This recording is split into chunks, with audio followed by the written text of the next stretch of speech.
Pessoal, tudo bem? Hoje o tema do nosso conteúdo são as fases da corrida, né? Então o objetivo aqui dessa videoaula é mostrar, descrever, né, do ponto de vista, né, de movimento, né, não de forma do ponto de vista biomecânica, né, mas do ponto de vista descritivo, os padrões básicos dos movimentos que ocorrem durante uma corrida, tá? Principalmente das corridas de velocidade. Pessoal, quando a gente observa essa figura, o que a gente consegue perceber? A gente consegue perceber que existem duas fases principais. Tá? Um momento ou uma fase onde o atleta ele está no solo e uma fase onde o atleta se encontra suspenso no ar. E após essa fase de suspensão no ar, ele volta à fase anterior, que é a fase de apoio no solo. Então, eu tenho uma alternância de apoio, suspensão, também conhecida como fase de voo, e novamente um apoio. E se eu tomasse aqui, né, simbolizando aqui a sequência da imagem, viria novamente outra fase de suspensão. Então, se a corrida ela apresenta esses dois ciclos, esses dois momentos, apoio, suspensão e assim por diante, em um movimento contínuo e cíclico, ou seja, repetitivo, a gente pode entender também que a corrida nada mais é que uma sequência de saltos, pois eu tenho uma fase de aterrissagem, de voo e aterrissagem. É a mesma coisa. Então a corrida nada mais é que uma sequência de saltos repetitivos, porém com uma característica específica do movimento fundamental de correr. Ok? Então, pensando numa corrida de velocidade, vamos fazer uma análise de baixo para cima, né, pensando nos pés, dos pés à cabeça, quais que são os pontos relevantes que a gente tem que ter consciência, né, no entendimento e para ensinar depois. O primeiro é que a fase de apoio, a imagem ela não é tão clara, essa fase de apoio, pensando em uma corrida de alta velocidade, ela ocorre com as pontas dos pés, né, com a parte da frente dos pés, com os metatarsos. Ok?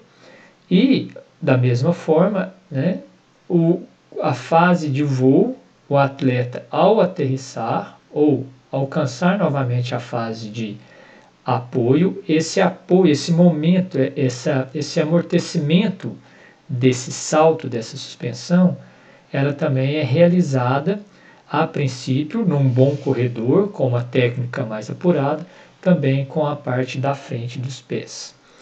Corredores mais de menor nível ou amadores, o padrão normal é fazer essa fase de apoio com os calcanhares. E a fase de impulsão passando ali pelo calcanhar, planta do pé e ponta dos pés.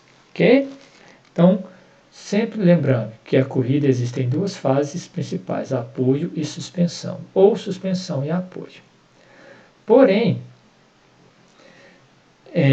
dentro dessas fases, tendo uma visão mais aprofundada da técnica, da descrição da técnica da corrida, essa corrida ela vai apresentar, a corrida de certa forma, né, dela de maneira global, ela vai apresentar mais 4 momentos ou 4 subfases, tá bem?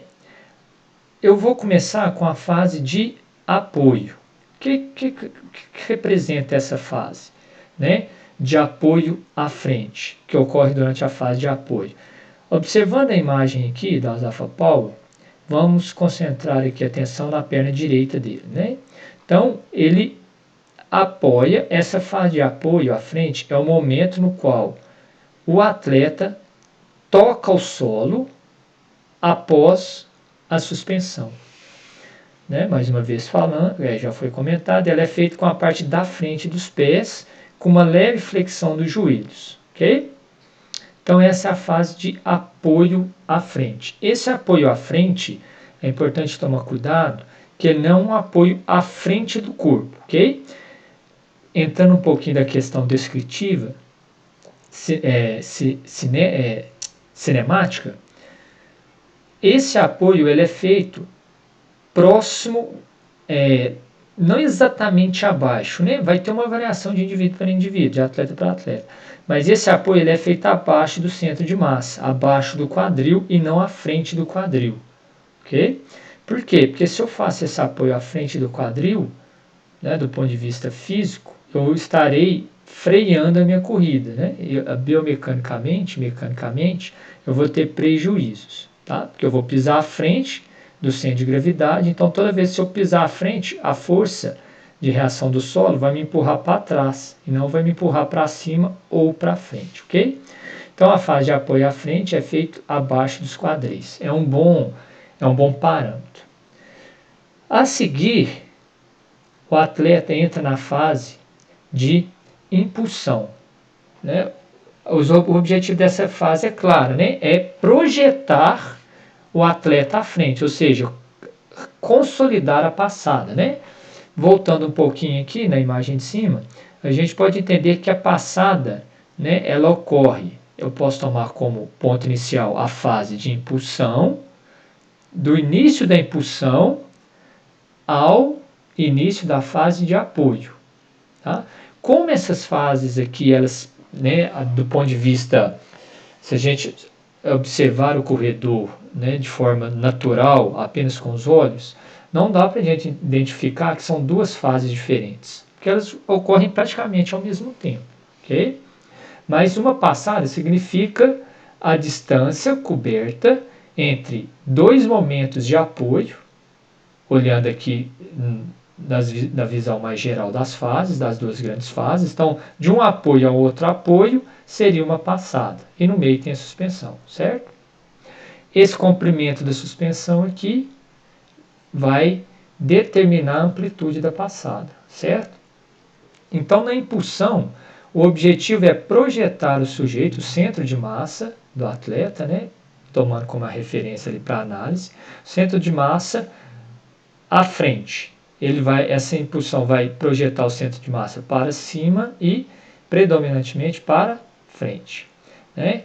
Então, o que acontece nessa fase? Nessa fase, há então a ação, né, principalmente da musculatura agonista, né, do quadríceps, glúteo, panturrilha, né, de uma contração explosiva, veloz, rápida, projetando então o sujeito à frente, né? Então, o solo, né, o atleta empurra o solo para trás e para baixo, enquanto o solo empurra o atleta para cima e para frente.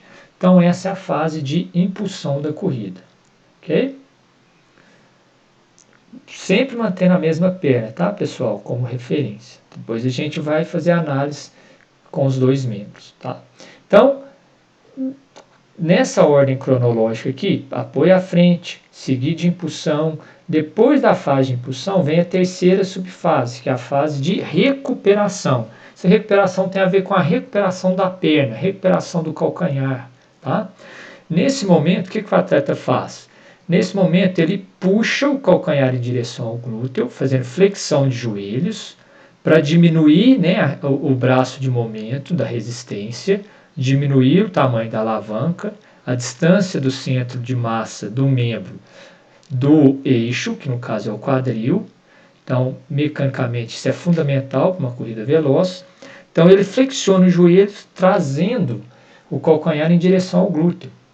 Então, esse momento de puxar o calcanhar para cima, para próximo do corpo, para próximo do quadril, é a fase de recuperação, certo?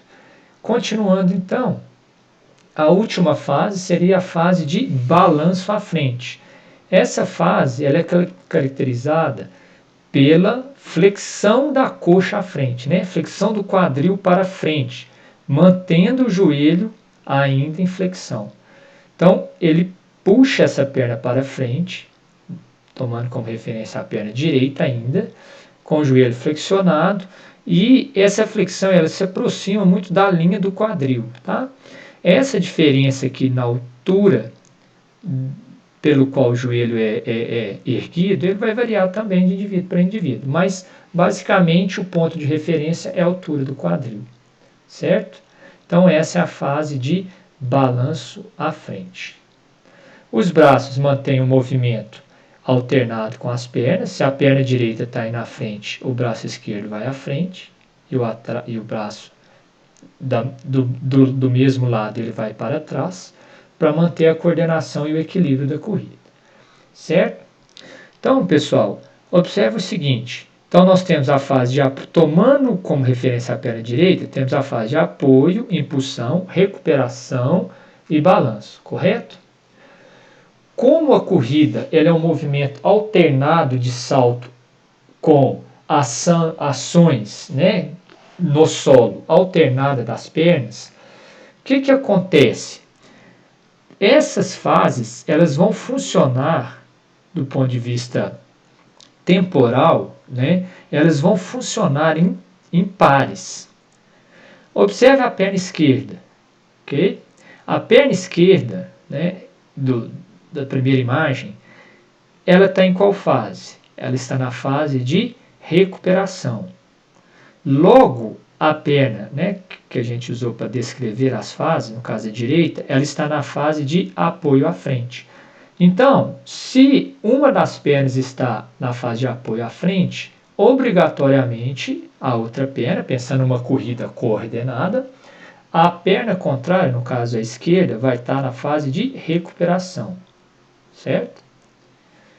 Quando uma das pernas está na fase de impulsão, na perna direita, no caso, a perna esquerda vai estar na fase de balanço à frente. Quando esse primeiro ciclo ocorrer, na hora que ocorrer a próximo apoio, né? Nessa terceira imagem aqui, ó, ele está prestes a apoiar o pé novamente. Quando a outra perna mudar de fase, no caso, ela se aproximar da fase de apoio, o que vai acontecer? A outra perna vai estar em recuperação. Então elas vão funcionar, os dois membros eles vão trabalhar em pares de fases. Fase de apoio à frente faz par com a fase de recuperação e a fase de impulsão faz par com a fase de balanço à frente. Então as pernas vão alternando constantemente essas ações, essas subfases, e assim a corrida se desenvolve do ponto de vista descritivo, tá? Existem vários conceitos biomecânicos, fisiológicos que justificam esse padrão de movimento, como, né, um dos principais, como eu já disse, é a questão do melhor posicionamento da alavanca, né, do membro ali dentro dos conceitos de alavanca, de ponto de massa em relação ao eixo de rotação, e do ponto de vista muscular, mecânico, tem muita relação, a relação tem muito a ver com a pliometria ou mecanismos de ciclo de alongamento e encurtamento dos músculos envolvidos na corrida. Então, basicamente, esses dois motivos é que levam esse padrão motor no movimento de corrida de alta velocidade. Na corrida de menor velocidade, pensando no indivíduo, no maratonista, por exemplo, a gente tem que fazer uma ressalva, tá? As fases são as mesmas, são exatamente as mesmas. O que vai mudar é a amplitude de ação dos membros. A recuperação ela pode ser menos aguda, o comprimento da passada, a amplitude da passada, ela tende a ser menor e por aí vai. Mas o padrão motor é o mesmo, ok? Pessoal, então espero que vocês tenham gostado aí do conteúdo, tenham entendido melhor do ponto de vista do que é a corrida, tá? E suas fases, e que vocês possam aproveitar e aplicar ela aí no seu conhecimento ou passar esse conhecimento aí para frente, tá? Forte abraço, então até a próxima aula, o próximo conteúdo.